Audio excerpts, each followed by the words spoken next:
Raider Nation, what's good? Jesse Merrick here. Thanks for tuning in for another episode of the Silver and Black Sports Network podcast. Today, we're going to dive into the Jakorian Bennett trade for Thomas Booker IV and explain what it means for the D-line. One player was actually even in a walking boot today, so Booker's arrival could be real big for that group going forward. Now, we'll talk about what Pete and Gino had to say about the upcoming preseason opener in Seattle. That's obviously a homecoming for both of them. And we'll sprinkle in some practice takeaways from today as well. And we've got a guest today as well. The homie Willie G. Ramirez joins the show. He's a longtime sports writer here in Las Vegas and actually just wrote a feature story on Jonah Laulu, who's a Vegas local, and Jonah is actually battling for the starting spot at 3 Technique right now as well. So it's real timely. Willie has some really great stuff there, so I can't wait to have him on, pick his brain about Jonah and just the Raiders as a whole. But first, let's dive into the big news about the trade that did send Jakorian to Philly for Thomas Booker there. Now, Pete talked about the fact that they're very comfortable with the guys that they have at corner in that room right now, which is a big reason why they felt like they could make this move. Now, before we start to dissect and dive into that move, let's just talk about Jakorian the player. This is a guy that played great ball last year. I mean, among corners with 450 or more snaps last season, he was top 6 in, get this, QBR, pass breakups, receptions, yards allowed, and he even finished tied for first without allowing a touchdown in coverage either. Obviously, he did get hurt, and so maybe those numbers are different as the season goes on, but this is a guy that stepped up in a big way in his second season in the NFL and looked like he was making that sophomore jump, so you expect him to continue on that track, especially with a guy like Pete coming in, who is known for coaching up DBs very well. But obviously, Jakorian doesn't fit the mold that Pete likes out of his DBs, particularly his corners. And that was very apparent throughout camp as he was kind of buried on the depth chart. We said it multiple times in the newsletter and in the podcast that he was on the outside looking in of that competition for the starting spot. He was working with the 2s, sometimes even the 3s, so just buried deep down there, and they weren't really going to be able to get anything out of him. So that's where, like, look, I put out a video last night where I said I don't like this trade purely because I don't like sending guys that rank that high in terms of stats, and I know the game's not all about stats, but guys that play well, quality football players. I'm not a fan of sending those type of dudes out of the building because they don't fit your frame that you're looking for.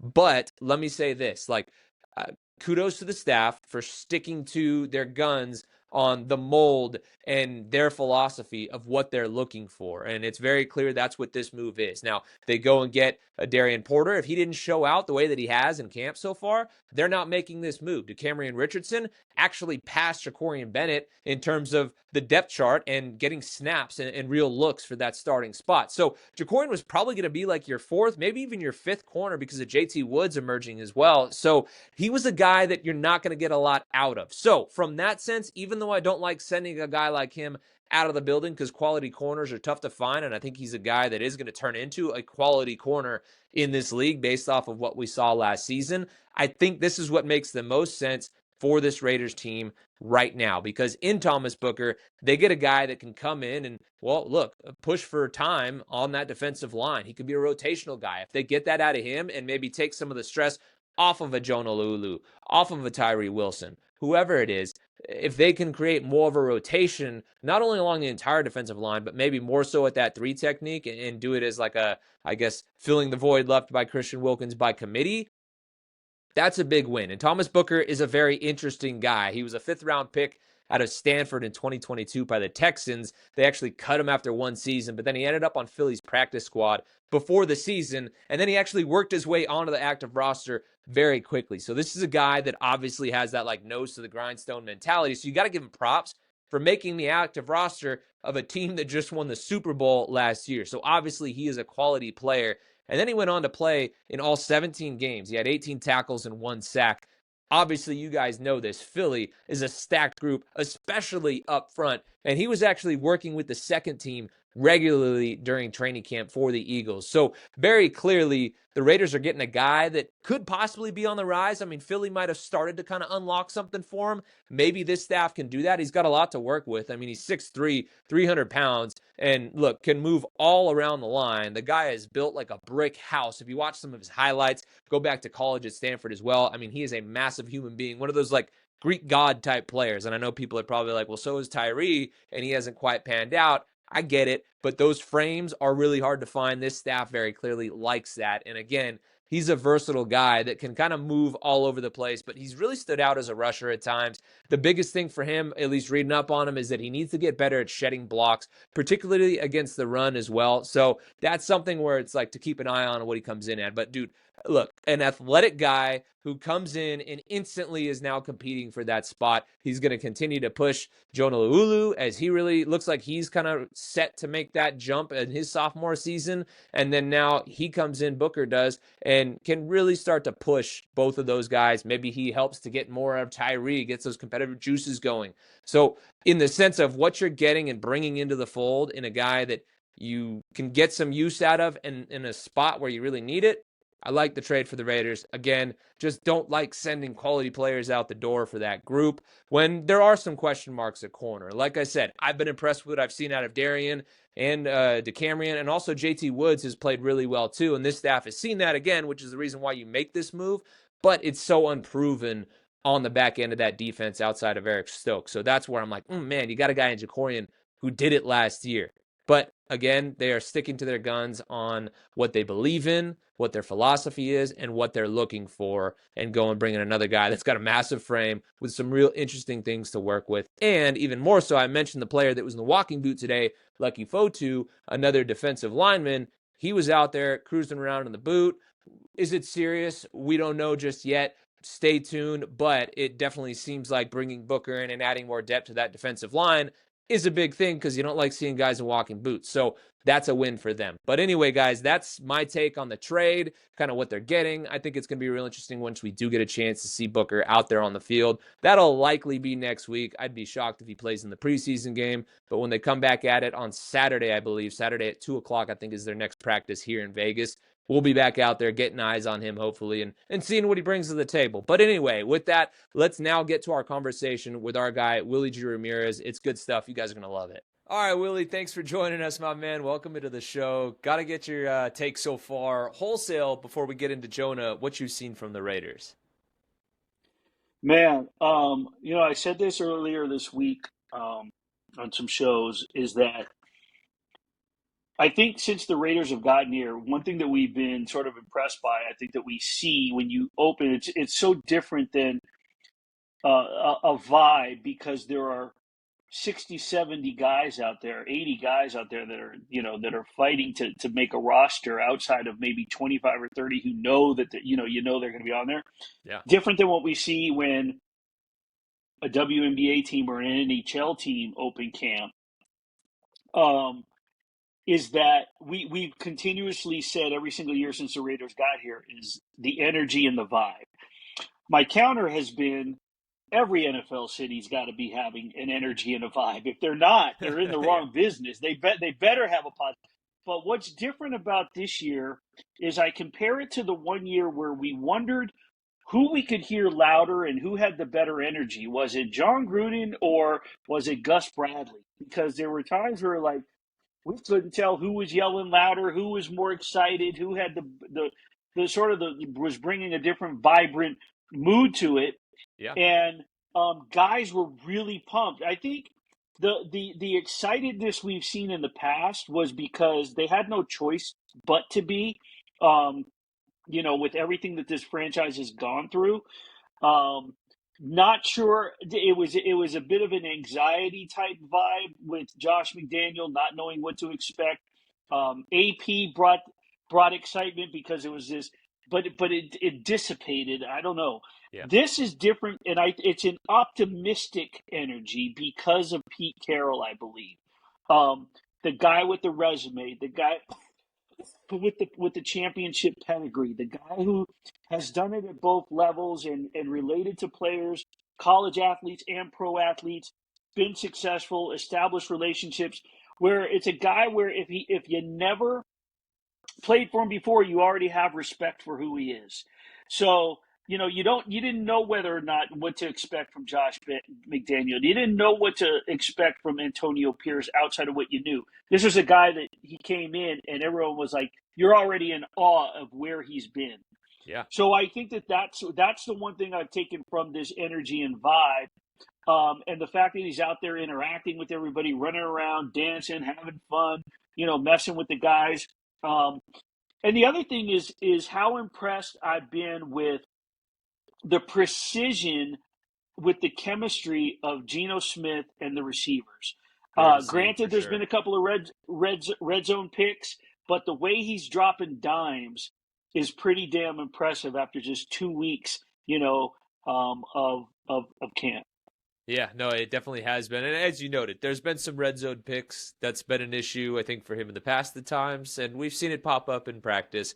I think, too, in practice, he's probably thrown into some windows maybe they wouldn't be. We don't see a lot of throwaways. That's not something guys really do in practice. But we'll dive deeper into the Raiders. But first, one of the big reasons we brought you in here today is we know you've got Vegas on lock. You've obviously been one of the OGs out here for quite some time. And just so happens that Jonah Laulu, who is battling for that 3 technique spot, is actually a local Yeah. kid. And you did a really cool profile on him. So that's why I wanted to bring you on the show and give you an opportunity to kind of talk about what you learned from diving into Jonah and his past. And obviously, you caught up with his coach as well. Yeah, I think, when we heard from him, he talked so much about his his gratitude and that I had actually already heard a one-on-one with him that he did with Q Myers on the second day of camp. So I had a jump start on what to expect, Yeah. but you could hear this appreciation and the gratefulness that he has for the opportunity that he's been given. Speaking about his mom coming over to clean his house. Some people will look at that like, you're a grown man, you're a professional athlete, you got your mom clean your house. No, what it meant is that the support team behind him in everything that he has to do. He's on a schedule, right? I mean, Yeah. he played last year, but now it's different, and he's going to start for his hometown team. And he talked about that when he played at Centennial High School. He's like, there were no pro teams here. He talked Yeah. about guys like Brandon Marshall and DJ Campbell coming and speaking to the group, and now he's being the guy going to speak in a Centennial. And his high school coach Dustin Forche and we caught up, and he pointed out that this has always been him. It's always been just this grateful kid growing into a college athlete at Hawaii, and then eventually getting to the pro level. He's a kid who always is going to want to give back and not forget where he came from. He's already conducted his own camp. He's going to come out and speak to the kids, at Centennial. And I just think that it was just really neat to listen to him talk about his family and his friends coming out to practice as well. As you know, it's been open days, Yep. right? And Sandra Douglas Morgan has been out there, and she's encouraging fans to come out there. I mean, they're getting fans from 1,500 to 1,800 per day. 20,000, I think, was the count for the scrimmage at Allegiant the other night. So, for a kid like this to have this opportunity and shine immediately, at the start of his career in his hometown, it's a big deal. And what you're going to get from that kid is, I mean, he couldn't have. The guys around him couldn't ask for a better situation. Forget about him in a situation, but a Yeah. guy like Max Crosby, and at the book ended by Malcolm Kuntz, when you're talking about two guys that, hey, we need this energy on the interior, you're not going to ask for a better situation of a young kid who gets to start in his hometown when he was in high school, didn't even have a pro football team, and didn't even know he was going to probably be in the NFL. You don't think that kid's going balls to the wall every single minute that he's on the field? They couldn't have asked for a better situation for themselves, let Yeah. alone Jonah asking for a situation. So it's really a great storyline. It is, man, and it's not lost on him. Like when he was up there talking to all of us, it's not clearly not lost on him what it means for him to be in this position and kind of putting on Yeah. for Vegas. Like he very clearly realized that, and for a young guy, I mean, like you've covered tons of athletes, guys that young aren't out there, putting on these camps and things like that. It's usually those more established guys. So just from that aspect, like it shows a lot of growth and maturity already, right?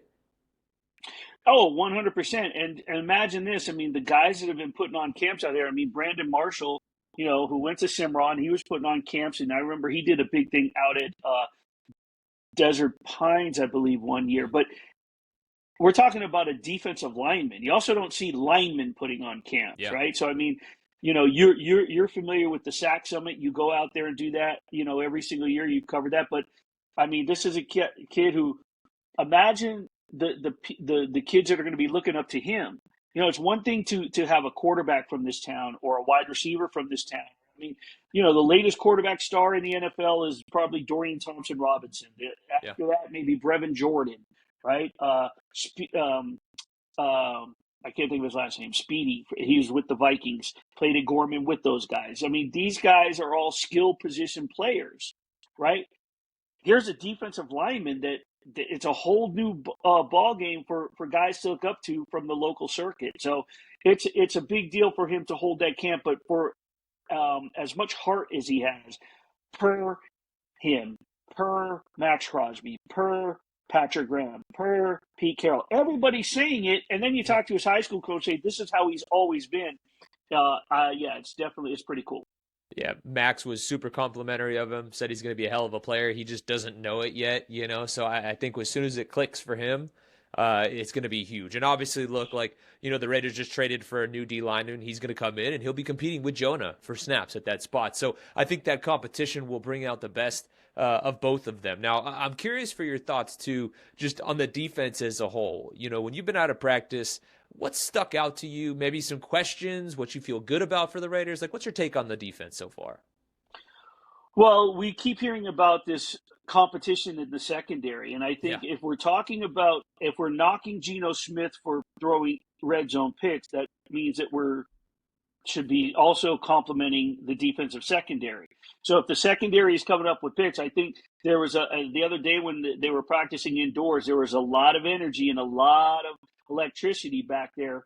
So no matter who's on the field, the other thing, we hear this a lot, Jess, is that we need communication.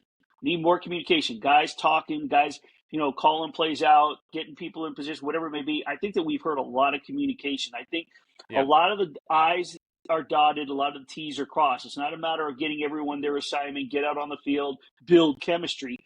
I mean, there's a lot of details that are being accomplished with this defense that we heard at the start, that we heard from coordinators, that we heard from key players saying, well, this is what we need to do. We're hoping.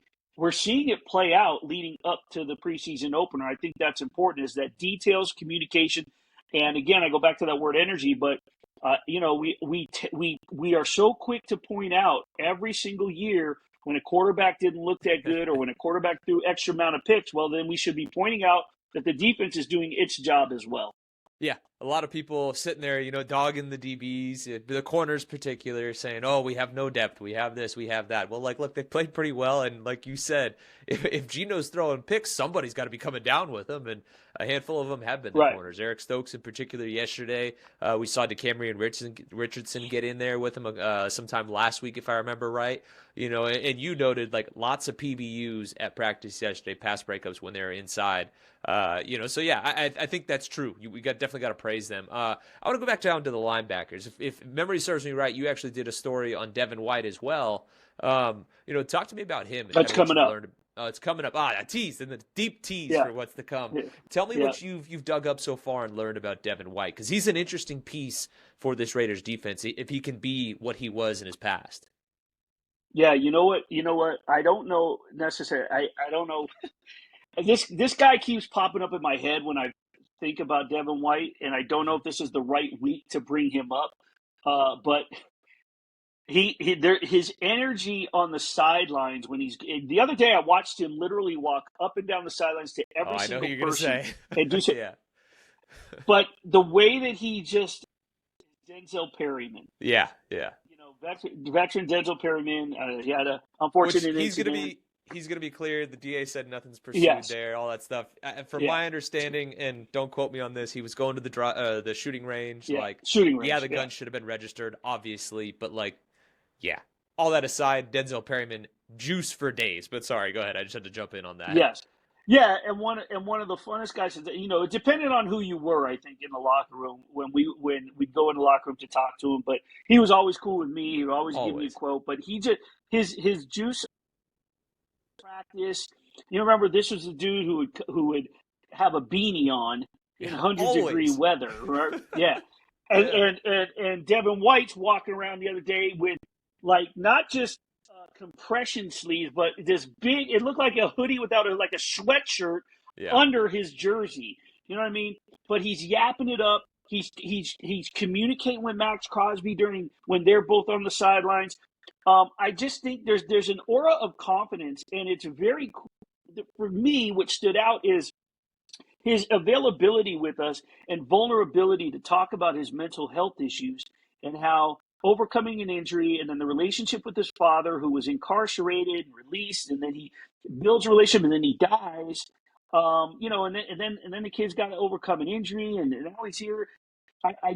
This is a guy who, again, like it's sort of different than Jonah Laulu, Yeah. but it's the same. Where this kid has made the most of his opportunity, and in his second year, where we have Devin White, who's got some years behind him, but he's also feeling grateful and appreciative of an opportunity, and he's coming into a Raider situation probably at the right year to sort of have a bounce back. I mean, I don't want to throw this out there because I think there's a lot of names from skill position players. Well, a linebacker should be considered that, but if he has a big year, you have to like what you heard from him during the availability. I mean, is he the most improved player? Could he be considered a most improved player off of what he's gone through? To get back into a starting role. Yeah, I think that would be fair, for sure. If he comes back and turns into the Devin White that we've seen in years past, I think that it would totally be fair to put him in that conversation.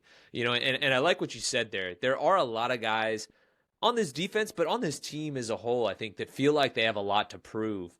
And I think that means a lot, whether they're rookies, vets, whatever. Like, it just seems like it's a really hungry group, which is cliche sometimes. But with this one, like, that kind of seems like the vibe, right? Like, it just seems like a group that's like, hey, look, like, we got to show the world who the heck we are. Well, and not only that, but I'm always about the trickle down effect, right? And Yeah. and everything starts at the top, no matter what. Whether it's been the Aces, whether it's the Golden Knights, I'm always going to consider where it starts at the top, from the owner to the front office to the coach to so on and so forth. And if it doesn't have to, but you have to at least look. Okay, well, who else has something to prove? Who was let go, and who happens to be facing his replacement in the preseason game? Pete Carroll, right? So Yeah. doesn't Pete Carroll maybe have a little something to prove? So I think with they're all in this together type of mode of with that mentality, they're going to come out with a big chip on their shoulder. From a betting standpoint, those 6.5 wins seem a lot easier once you get to know these guys and hear what they have to say at the podium and see the vibe that they're coming to practice with every single day. Yeah, hey, look, and this is the time for positivity, but I agree with you. Like, the more you're around this team, the more you see them. We got to see them do it against another person who's game planning and all those things. But this seems like a different Raiders group for sure. One thing we have to talk about, because in this offseason, everyone wants to hear everyone's take on Ashton Geanty. For me, Yeah. I've said it from the jump ever since I laid eyes on him out there. He has passed the eye test to me. What have you seen from Jeanty so far? Because, like I said, all of us seem to think he's a kid that just has it. He's just pro ready. Yeah. I think that people react to him. The offense reacts to him. The defense, I just think that he explodes. There's no I can't think of the word I'm looking for, but there's no apprehensiveness about this kid. No. He goes about it as if he's a fourth year pro that's already broached the rushing title, and he's on the brink of getting one, and he's pissed off from the previous season where his team lost in the conference championship and he finished second in rushing yards. Like, it's almost like the mode that you get from this kid when you watch him practice and perform, because he's doing everything on purpose. Like, Yeah. he's very aggressive with his approach. You don't necessarily. I mean, football is football, right? It's obviously they made it to this level, and you could go around the league and talk about different players in their rookie season and say, "Wow, he's got all the tools, he's got all the skills." But Jeanty comes across. He's a pro's pro. He's pro ready, as if he's already been doing this, and people are reacting to him. The Raiders are reacting to him. They're respecting the rookie. I don't know how many bags he's going to be carrying for people. I don't know how many people are going to be rookie hazing him, because Yeah. let me tell you something. He's going to make an immediate impact. The other thing that I like about Ashton Geanty is the how he's going to, sort of make Geno better. I asked Pete Carroll that, and in that Geno Smith doesn't have to worry about nursing and sort of bringing along and holding the hand of a rookie running back because of what I just said. I Yeah. think knowing that he's got that kid back there, Geno can go about his business and focus on the game. I mean, no matter how you want to say it, hey, yes, they're pros and no, they've been down this road. I don't care what you tell me. When you're an NFL quarterback and the leader of an offense, and you have a rookie running back or a rookie wide receiver or a rookie tight end, a rookie guy that you have to communicate with, verbally and with your actions and how you're interacting with them in plays and on the field, and you sort of are holding their hand, to use, just to use a metaphor, that Yeah. I don't know if he has that worry, if he's going to have that concern. I think it's one less thing he's got to be concerned with Ashton Geanty. I think he knows that this kid's going to come ready to go, understanding the playbook, understanding nuances, understanding how Geno Smith, if he's rolling left, I got to be here, but I also got to watch out because he steps this way in a certain manner, or a kid who is going to be looking to be the blocker and move forward as Geno rolls to his left or right, but also notices that the pulling guard, and like, I just feel as if this kid's IQ is so far above and beyond. When I say pro ready, I mean he's fitting nicely. Yeah, no, he definitely has. And look, he played in a pro style offense under Dirk Cotter, who's been in the NFL prior to that at Boise State. So, he has experience working in a system that has similar verbiage as the pros and things like that, So, like, that's definitely going to go a long way. And I agree with you. I don't think Geno has that worry about him. Whereas with some other backs, you're probably sitting there thinking, like, okay, this guy's going to pick up that blitzer. Am I worried about that? Like, and obviously, Jeanty's got the size, too. Now, you kind of talked about it for a second there, the 6.5 wins. So I want to ask you, what does this team do this year after the, a couple practices you've been a chance to, attend and things like that, and what you've gathered so far? What do you think this Raiders team ends up doing wins wise? Well, first and foremost, as far as what they do in the division, I don't think that anybody's, until Kansas City loses, I'm never going to predict that they're going to lose the division, because Yeah. they've owned this division, and they're still, they may have lost in the Super Bowl to Philadelphia. It doesn't tell me that it's the end of their reign. You still have Andy Reid and Patrick Mahomes. So that's that. It said, I think Kansas City is your division favorite for a reason. The fact that every time I'm hearing who's going to knock them off, we're hearing the Broncos and the Chargers in that same sentence, because Jim Harbaugh, Justin Herbert, if depending on how healthy and when he comes into the lineup, Bo Nix and Sean Payton, they've now Yeah. had time to build the chemistry. Okay, that's great, but they're purposely leaving the Raiders out of the conversation, which Yeah. automatically tells me that the Raiders are going to beat the Broncos and the Chargers at least once. We know that Max Crosby and the veterans on this team have beaten the Chiefs. We know what they do when they go to Kansas City, win or lose. Kansas City has to have their alert button on. So Yeah. right there, I'm going to give them 2.5 wins, meaning I'm giving them at least 2 wins against the Broncos and Chargers. I'm going to somewhat say, because if we're dealing with a half win at the sports books, then I got to say, okay, that means which one of those, teams in the division could they possibly win? There's your half win. So there's 2.5 wins. Out of the rest of the non-conference schedule, they play 17 games, so -6, that leaves 11. You need 4 of that 11. I don't think they're going to be any worse than that. I just don't see it. So I don't have everything in front of me, Yeah. unfortunately, but I know there are some winnable games. We've gone over this on Cofield and Company on ESPN Radio, but there are definitely at least 5 more winnable games that I can remember. And I hate to really say this, but if they're playing well when the Dallas Cowboys come to town for a primetime nationally televised game, Dallas is in trouble, because Anything can Dallas happen. is always in. Yeah, anything could happen. That So, is true, though. um, That is true. momentum building wins. It creates a somewhat of contagiousness with Yeah. NFL teams, with any pro sports teams at any given time. So this is a team that could go on a run. Doesn't mean that they're going to go or run into the postseason, but when we're talking sports betting and 6.5 wins, it just, I mean, imagine if it goes on a 3-game win streak. Okay, that's half your wins right there. Yeah. So this is a very dangerous team because of the fact that you have a proven and winning coach.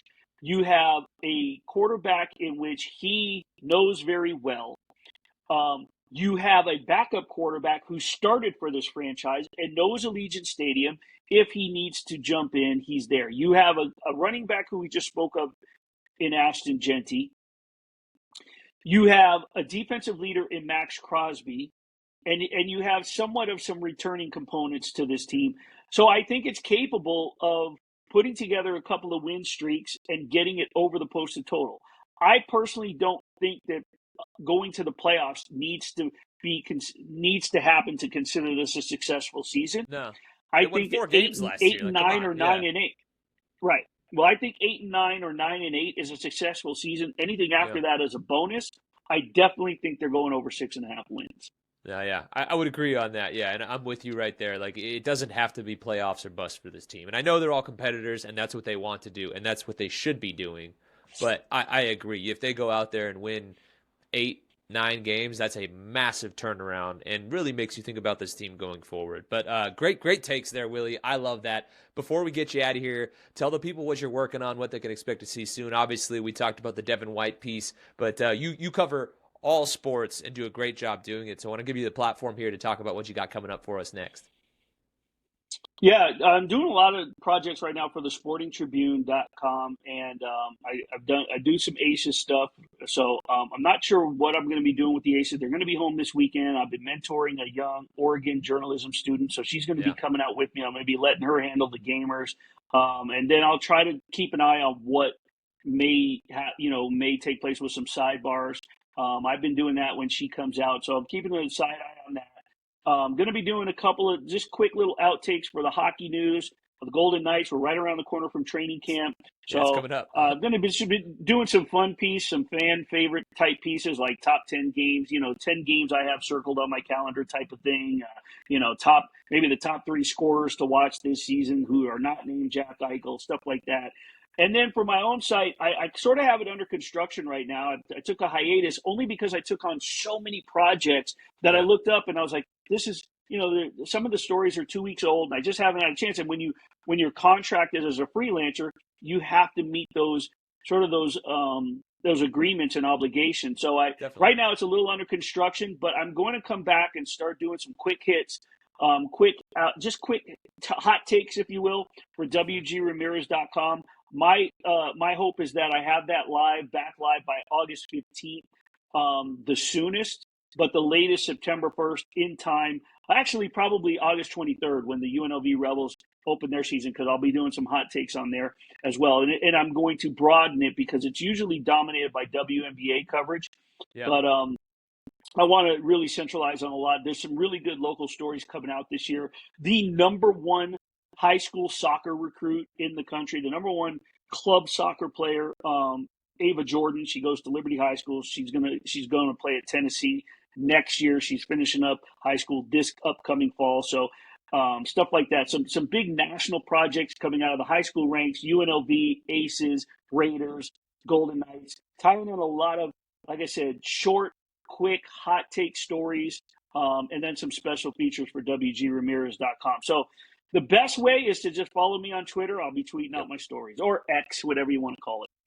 Yeah. Hey, look, it's still Twitter to me. I don't care what anybody else says. I'll always, in the newsletter, I'll say Twitter, parentheses X, but come on, it's Twitter to all of us. But man, as you guys heard, Willie is always up to something. You're going to want to tune into those hot takes when he gets those going, because this guy is a fiery dude. He delivers some solid stuff. Willie, again, thanks for your time, man, and I'll be seeing you out at practice soon. All right, Jess. Appreciate it. Thanks. Man, Willie is my guy. I really appreciate him coming on the show. He's been so good to me over the years here in Vegas. So please do go give him a follow at WG Ramirez on Twitter. And keep his site in mind as well, WGRamirez.com. In the mind there, for the future. That's really when you want to kind of be checking it out as he gets those hot takes rolling. Those are going to be good. He's a fiery guy, so I can't wait to see what he does with that. In the meantime, let's talk about some takeaways from today's practice. We caught up with Pete and Gino. Now we'll start with Pete first. we asked him, hey, what's the deal with playing your guys? You're playing your starters in the preseason. And you know what he said? Everybody is live. Everybody is ready to go. What does that tell us? Nothing. It was a non-answer. So stay tuned. None of us really know what quite is going to happen. Pete historically has not played his starters in the preseason.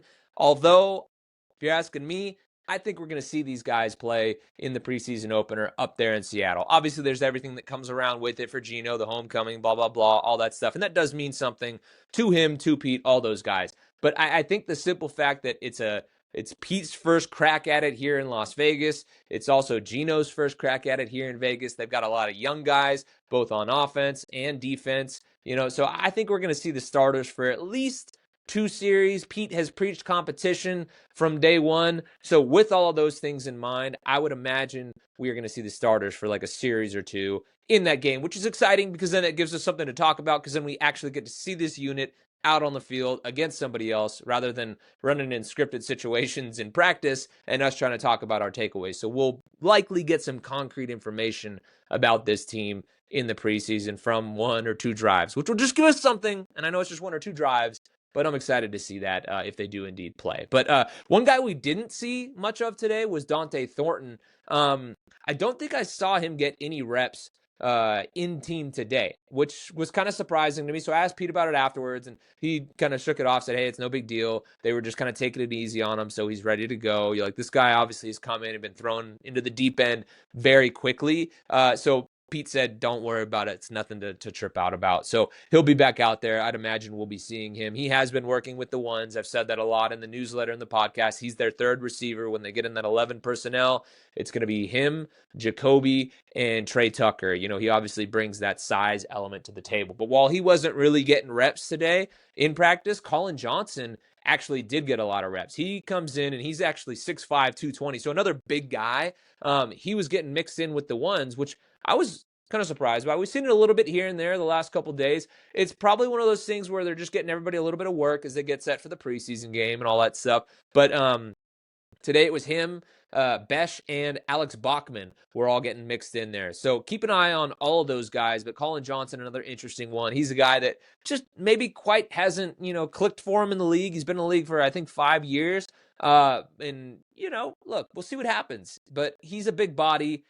Gino, whoever his quarterback is going to be in that preseason game, can throw it up to him. Let's see what the guy can do. But I'm excited to see Jack Besh, too. As I've noted multiple times, he's a guy that has started to really take that next step since the pads come on. Gino has spoke very highly of him. So has Aiden O'Connell and Pete Carroll as well. So I'm sure we'll get a good look at Jack Besh in the preseason game as well. So that'll be fun to watch. And Alex Bachman, I've been talking him up. I don't know if you guys have been following the other media members, but he has definitely caught a lot of our eyes. He's been a tough cover. It looks fast, twitchy, all those things. Has been catching the ball well. So I'm predicting a big game in the preseason opener for Alex Bachman. Watch out for him. Also, something interesting we saw today, we dove into the fact that now the Raiders are trying to figure some things out on defense after Lonnie Johnson goes down. He wasn't a quote-unquote starter, because look, if you go to the base defense 4-3, where they have Isaiah Polamau up high with Jeremy Chin at the strong safety spot, that's not really going to be their base. They're not going to be in this 4-3 base. That's not really a thing in the NFL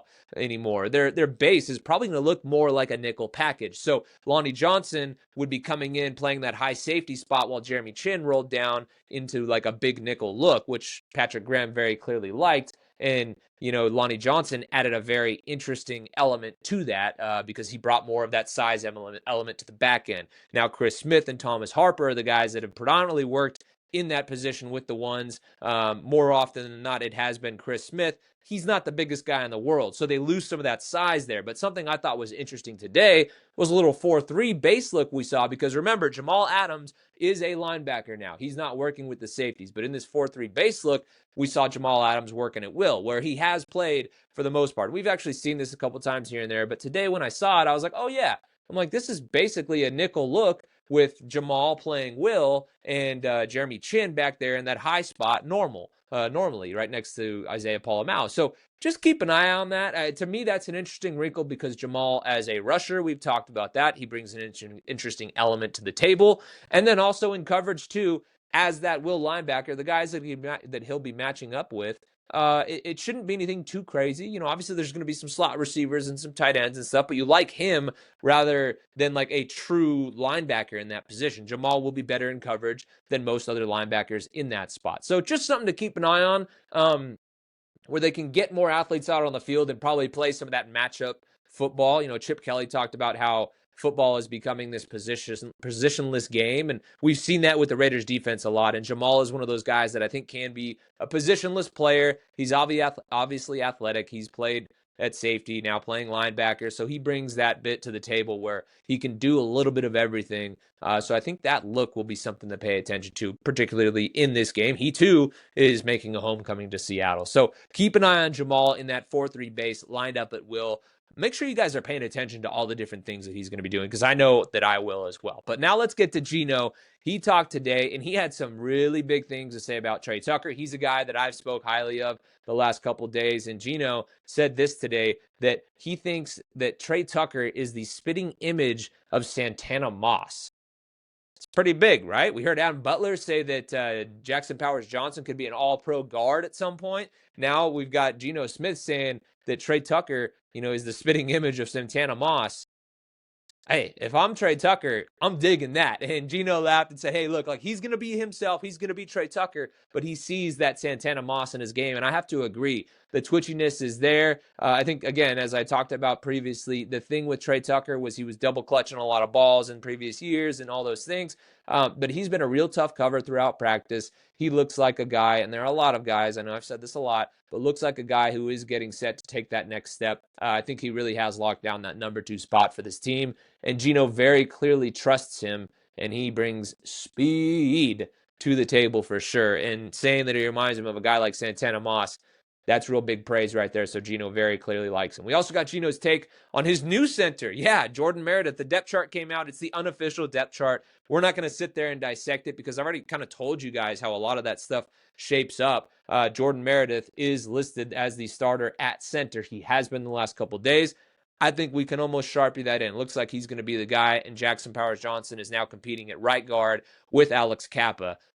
We'll see how that pans out, but I do think that Jackson Powers-Johnson eventually ends up winning that job. But today, Geno did speak very highly of Jordan Meredith. He said that he's been spectacular. He's on it every day. He said he's super smart and that he's tough as nails. And I agree with all those things. When we actually talked to Jordan Meredith for the first time on Saturday after the scrimmage, I even leaned over to one of the PR guys and I was like, man, you can tell how smart this guy is. He's just very intelligent, very eloquently spoke about, learning the center position and all the different things that he's working on and giving praise to his teammates. I walked away very impressed. Seems like a really nice dude, which doesn't count for anything out on the field. I get it. But I just like what I saw out of the guy. You can get a read on some guys in terms of who they're going to be as a player once you talk to him. And I think he is going to be a very smart guy at the position, which is what you want at center. There's a lot going on. So him and Geno, that continuity is definitely going to be working. And today, in terms of actual notes and stuff of what happened at practice,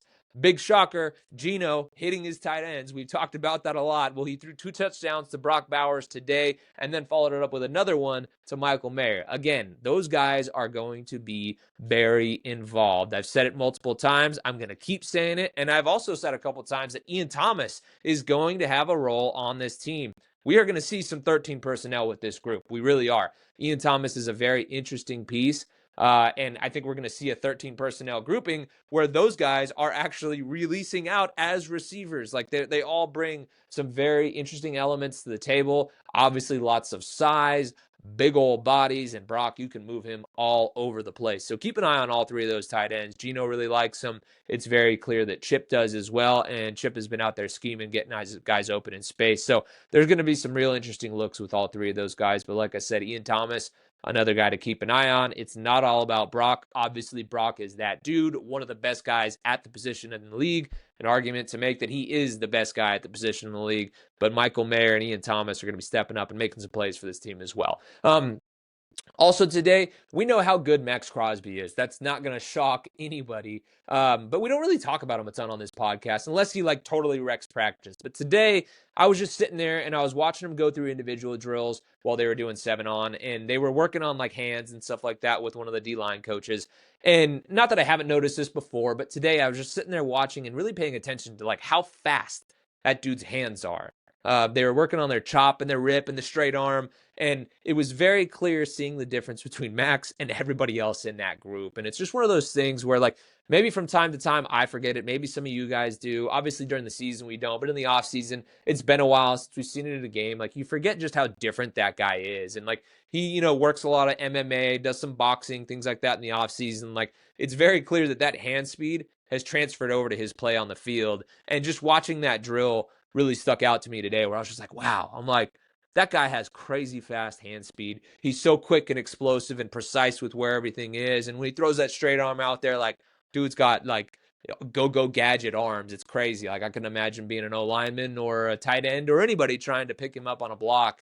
So again, not going to surprise anybody, but Max Crosby is going to continue to be Max Crosby. But just impressed today, watching some of the finer points of his game and paying attention to, the way that he's using his hands. That, to me, just impressed me today. But anyway, guys, that is going to do it for today's show. The Raiders are off tomorrow, so we're not going to have a podcast, but we will be dropping a newsletter on Wednesday morning. For our next podcast, we will be breaking down the preseason opener against Seattle on Thursday. I'm not traveling for the preseason, but I will be on the road for at least the first 2 games of the regular season. Personally, I don't think the preseason is quite worth it, but that Seattle game is also, too, here's another reason, is a very late kick. It's a 7 o'clock Pacific kick, so it is going to be a late night. But I will shoot that pod as soon as the game wraps up, and I'll try to get that online ASAP so you guys can get my takeaways. We'll see if we're breaking down the starters playing a series or 2 or not, and then some of the other depth guys. We'll have a lot to dive into after that game. So, like I said, I'll get that up there as soon as I can. But also, as I've said every time, if you are not already subscribed to our newsletter, head to silverandblacksportsnetwork.com and subscribe to get that delivered right to your inbox every Monday, Wednesday, and Friday at 6 a.m. We will have a Friday newsletter also coming out after the game, that next morning to really dive into, some of the other things we saw and maybe get a little more stats heavy. I love my stats. So make sure you do subscribe and tune into that as well. And make sure you like and subscribe to this podcast wherever you are listening to us. It's been crazy so far. Over 1,200 Raiders fans and counting have already subscribed to us on YouTube in particular since we launched our first podcast, get this, last Monday. I mean, that's insane to me. It's only been a week. What is today? Tuesday? Today's Tuesday. It's been just over a week, and over 1,200 people have already subscribed. The view count has been insane. That growth has been awesome. So please, let's keep it going. And again, shout out to you guys for all the support. And if you did like what you heard, make sure you hit us with that 5-star review and leave a comment as well. They have been coming. You guys have no idea how much that helps. And it also takes like 2 seconds to do. The comments so far have been awesome. You guys are sometimes too kind to me. Keep being kind to me. I like the kindness. I'm all about that. There's been some constructive criticism. I dig that too. But, the kindness is always great. It brings a smile to my face and gets me fired up to keep bringing you guys the content that we are working on. Because, it ain't easy doing this. It's a lot of work. I'm very privileged to be doing this, and I love doing it for you guys. And so it's a good time. Keep the comments coming, and let's see what we can build here. But as I always say, we are trying to grow this brand and make this the trusted source for all you Raiders fans out there. And with your help, we can make that happen. We can bring it to even more Raiders fans. And also, here's a note too. I had talked about wanting to do a Q&A podcast. I did send out some forums on our website, but I think there might have been some issues with those forums. Either that or nobody sent in questions. Nobody wanted to get on board with it. I don't know. But I know there are questions, so I don't think that's necessarily the case. So we'll revisit the Q&A pod later on. Stay tuned on that front. Maybe, I'll open it up to Twitter. I don't really know just yet. But we're going to figure that out because that is something I want to do. And it seems like that's something you guys might be interested in as well. So we'll see what happens with that. But stay tuned. I'll have an announcement, maybe next week or something. I don't know. But we'll keep tabs on how to figure that out and get that rolling. In the meantime, though, I do appreciate you guys watching and listening. And we will catch you next time after the preseason opener on Thursday in Seattle. Take it easy, guys.